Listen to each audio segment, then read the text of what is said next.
folks, and welcome back to Illustrating Edibles. Today we're in trees in the rose family. Now, I didn't know trees could be in the rose family, but hey, that's what this series is all about, learning something new about edible plants. Today we're looking at apples, or malus.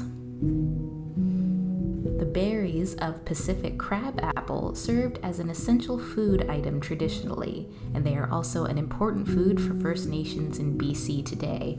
Large quantities were harvested in the past and are still picked every year. They were typically collected from late summer into autumn after the first frost. One method of harvest was to pick the berries when they were still green and leave them to soften in baskets.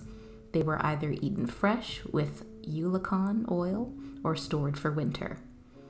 Traditionally, they were placed raw or cooked in bentwood cedar boxes or large watertight baskets lined with skunk cabbage leaves and covered with water and a layer of animal grease.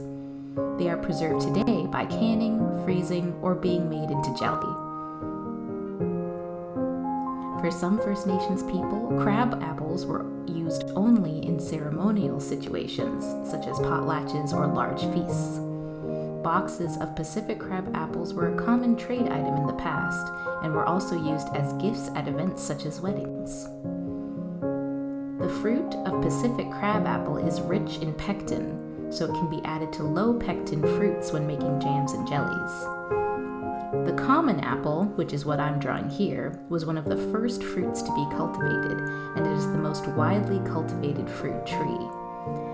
There are now thousands of varieties of apples, several of which are sold commercially across Canada. Just forewarning, apple bark contains cyanide-producing compounds, so it should be used with caution.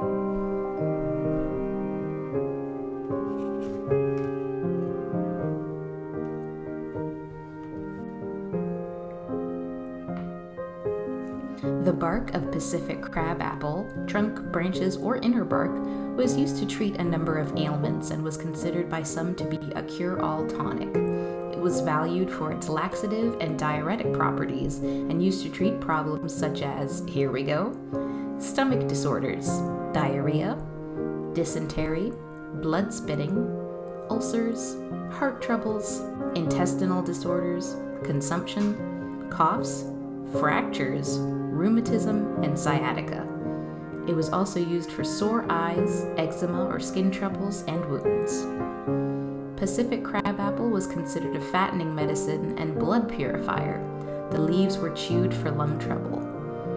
After a long day of hunting, the fruit was eaten to, quote, kill poison in mussels, end quote. The plant was used as a tonic for young men in training and was also chewed by hunters to suppress thirst.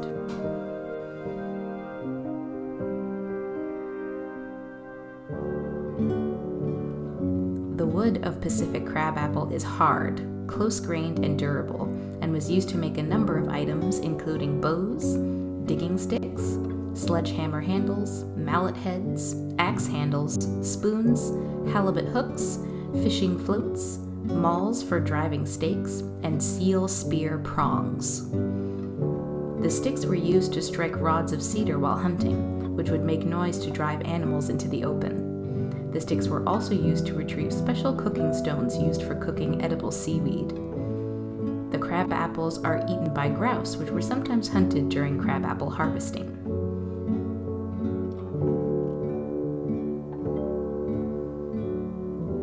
This is a deciduous tree, from 3 to 12 meters tall, with brown or grayish bark.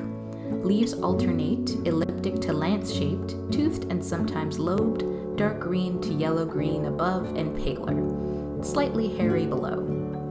Flowers are fragrant, white to pinkish, with 5 showy petals in rounded clusters, blooming in late April. The fruits are apples and crab apples, and they are fleshy palms. Some distinction here, the Pacific crab apple, which is the Malus fusa, is a tall shrub or small tree, usually 3 to 8 meters tall, with leaves with 1 to 3 irregular lobes and small fruit, crab apples, 10 to 15 millimeters long. They are found in estuary fringes, wetlands, on stream banks, and upper beaches along the BC coast. The common apple, which is the Malus pumila, is a small tree 4 to 12 meters tall, with leaves toothed but not lobed, and larger fruit, the apples, more than 2 centimeters long. This wildly cultivated and highly variable fruit tree, native to Central Asia, escapes cultivation in disturbed sites across southern Canada.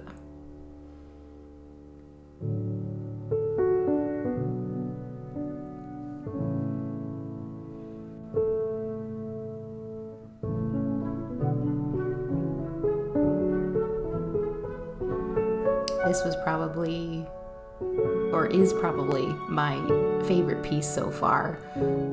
Again, really loving that watercolor, loving the experimentation. And note, this time, it's not all oily because I didn't use that oily water from last time, so I'm actually getting very nice color payoff and texture.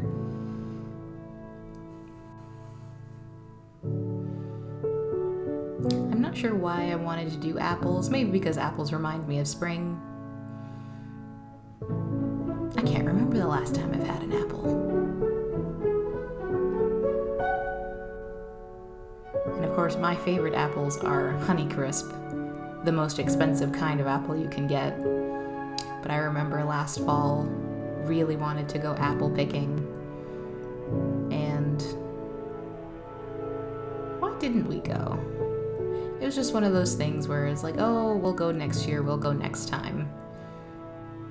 With the pandemic, I'm hoping to do less of that once things become more safe.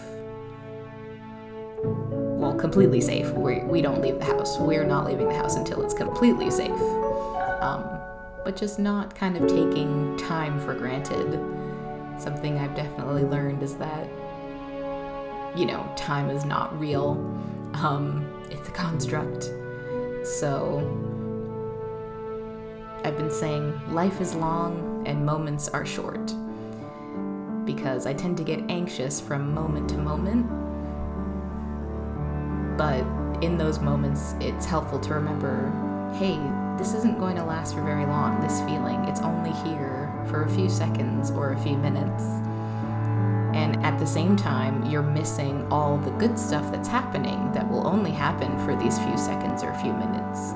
So why are you kind of wasting your time being anxious about things that deep down are inconsequential and shouldn't be affecting you this much? And at that same time, life is very long.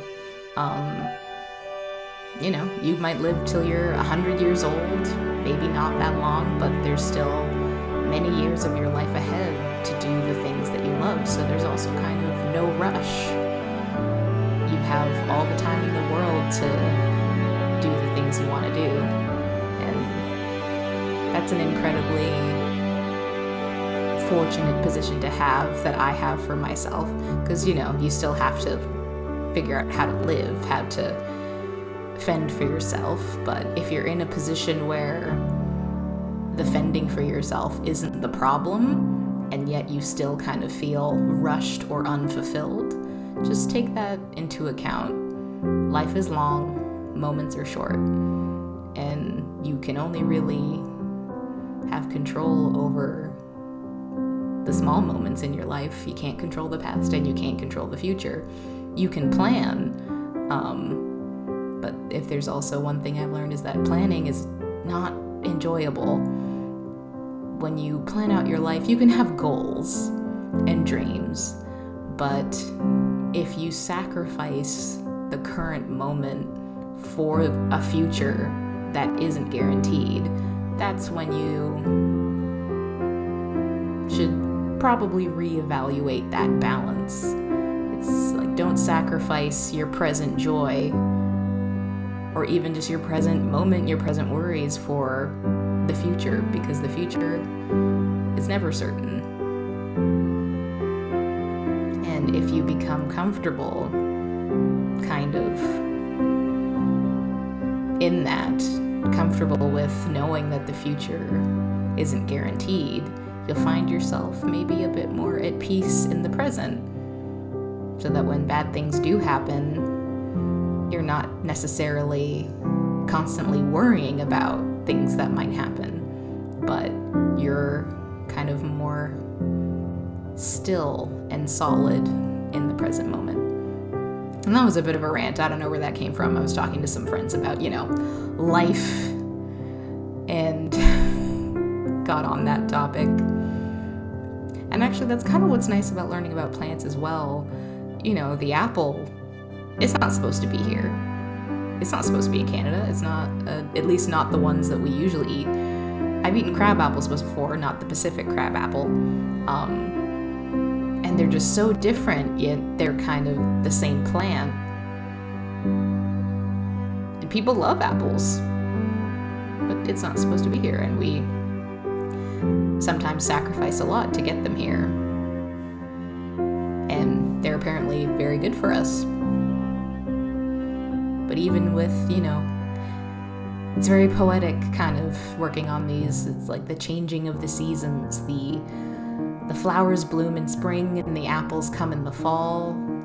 It's a pattern, but even then, it's not guaranteed. A tree that flowers and bears fruit one year may have an abundance, and then the next won't, or it may not bloom at all.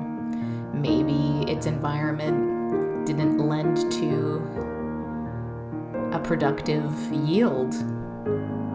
Everything is connected. So same with you. If your environment is not, conducive to your productivity, well, that's okay. There's always next season. That doesn't make you any less of an apple tree. You're still an apple tree, even if you don't have any apples this year.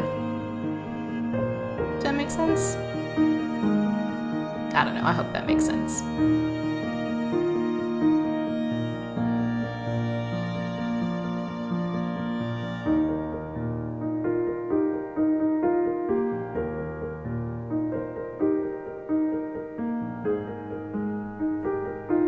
Oh, yeah, can't forget my disclaimer, because this is the internet. Never consume anything without consulting a professional. Of that, I am not a professional. Apples that you get from the store, I don't know, you're probably okay to eat those. But even crab apples, proceed with caution. And who knows, maybe this coming fall, I'll get my butt in gear and go apple picking, because it really is a good time, and it is the cheapest way to get Honeycrisp. Thanks for tuning in to Illustrating Edibles. Hope this brought you some joy. As always, take care.